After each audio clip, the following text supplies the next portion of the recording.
RFM, limité à 80, Pascal Atenza. Bonjour Pascal. Bonjour Albert, bonjour Elodie. Bonjour mon Pascal. Alors Emmanuel Macron a souhaité une bonne rentrée aux élèves sur le réseau social Instagram. Oui, et sur TikTok, il leur annoncera qu'ils vont finir au chômage. Mais surtout, ce qu'il faut retenir de son intervention sur le réseau social, c'est qu'il a fait une faute de français.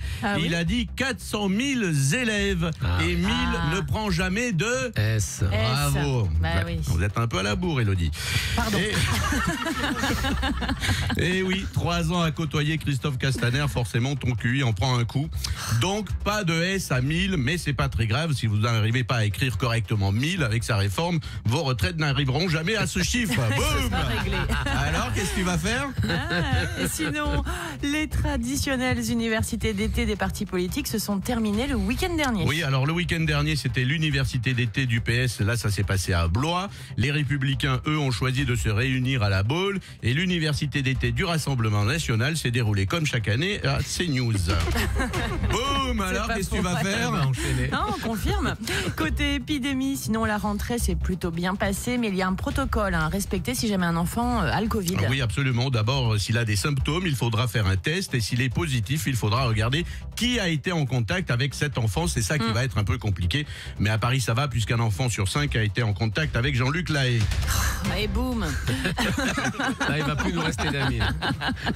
Sinon, une étude chinoise très sérieuse confirme la propagation de la Covid-19 par aérosol. Oui, alors les aérosols, ce sont ces petites gouttelettes qui se déposent sur votre visage. Alors il y a des moyens d'éviter ces gouttes sur votre visage. Je vous explique pas parce que ce serait long, mais il y a des tutos sur le site Jackie et Bichet. Mais non. Pascal. J'ai honte. Non, pas celle-là. Tu peux. Je la Compte sur retire. toi. Trop tard. Sinon, on va revenir aussi sur les images inquiétantes de Grenoble. Images sur lesquelles, en fait, on voit des dealers de drogue armés. Alors, Gérald Darmanin est allé sur place très en colère, mais il n'a rien trouvé. Normal, il s'agissait en fait du tournage d'un clip.